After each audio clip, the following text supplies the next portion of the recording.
धन्यवाद मान्यवर, आपने इस महत्वपूर्ण विभाग की, रेलवे विभाग की चर्चा पे मुझे बोलने का अवसर दिया। मान्यवर, भारतीय रेलवे के बारे में ये कहा जाता है कि जितनी ऑस्ट्रेलिया देश की आबादी है उतने लोगों को भारत की रेल प्रतिदिन एक स्थान से दूसरे स्थान पे पहुंचाने का काम करती है। इतना बड़ा क्षेत्र है मान्यवर, रेलवे का क्षेत्र।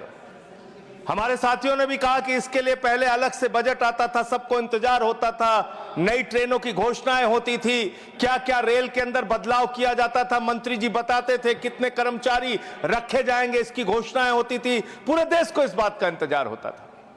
लेकिन अब आप आम बजट के साथ रेलवे का बजट लेके आते हैं, हालत क्या बना दी। बातें तो बड़ी बड़ी होती है, Vande Bharat train, bullet train, प्रधानमंत्री जी ने कहा था बुलेट ट्रेन चलेगी मुंबई से अहमदाबाद तक। बुलेट ट्रेन चला रहे हैं लोग। बुलेट ट्रेन तो छोड़िए, जानवरों की तरह इंसान को रेलवे के अंदर ले जाया जा रहा है, एक जगह से दूसरी जगह तक। शर्म आती है, वो दृश्य देख के शर्म आता है मान्यवर।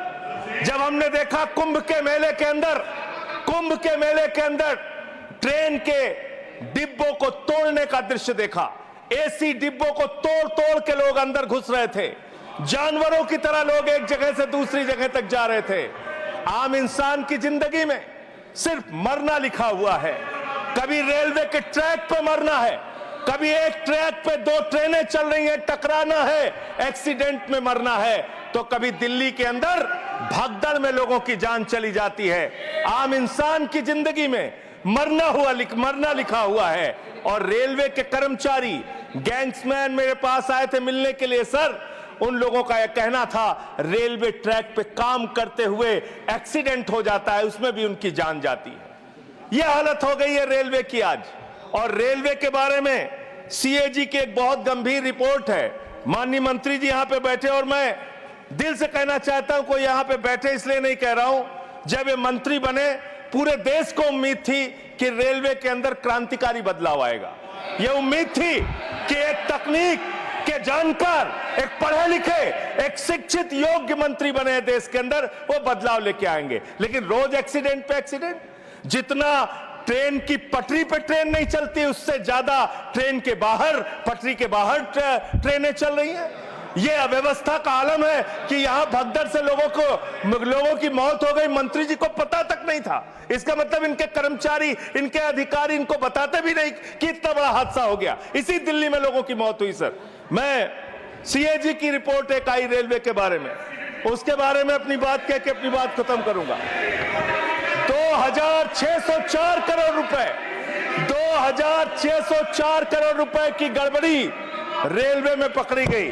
और इस गड़बड़ी के अंदर 834 करोड़ की गड़बड़ी ऐसी है जिसको मेरे ख्याल से मंत्री जी भी सुनेंगे तो शर्म आएगी। मुंबई से बांद्रा तक एक रेलवे के डेवलपमेंट का प्रोजेक्ट रखा जाता है, उसके लिए लोन लिया जाता है, उस लोन के ऊपर जो कर्ज का ब्याज दिया जाता है वो 834 करोड़ रुपए दिया जाता है, लेकिन वो परियोजना शुरू तक नहीं होती। मान्यवर, यह है अनियमितता का मामला आपके यहां। इसका स्पष्टीकरण दीजिएगा अगर आपको मौका मिले। और अंत में एक बात कह के खत्म करूंगा अपनी बात, क्योंकि समय कम है। मान्यवर, हम लोगों ने एक फिल्म देखी थी बहुत पहले, सारी दुनिया का बोझ हम उठाते हैं, लोग आते हैं, लोग जाते हैं, हम वहीं पे खड़े रह जाते हैं। ये कुलियों के दर्द के बारे में मैं बता रहा हूं। कुलियों के संगठन के लोग मुझसे मिलने के लिए आए थे 3 दिन पहले मान्यवर, और पूरे देश में 19,000 कुली हैं जिनको उस समय की 2009 के अंदर उनके लिए घोषणा की गई थी कि उनके बच्चों को नौकरी दिया जाएगा, उनको गैंग्समैन की नौकरी दिया जाएगा। लेकिन आज उन कुलियों की हालत यह हो गई है कि रेलवे के प्लेटफॉर्म पे ई रिक्शा चलते हैं, रेलवे के प्लेटफॉर्म पे वाहन चलते हैं जिसमें सामान ढोने के लिए यात्रियों को एक प्लेटफॉर्म से दूसरे प्लेटफॉर्म पे पहुंचाने के लिए वहां पे वाहन मौजूद हैं। जाहिर सी बात है पैसेंजर उसका इस्तेमाल करेंगे।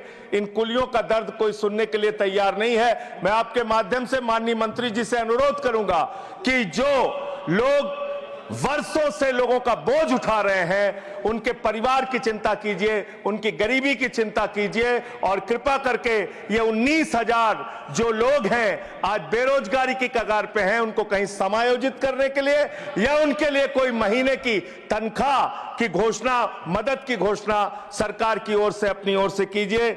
और अंत में यही बात कह के अपनी बात को समाप्त करूंगा कि आज पूरे देश को इंतजार है इस बात का कि कब ये दुर्घटनाएं रुकेंगी।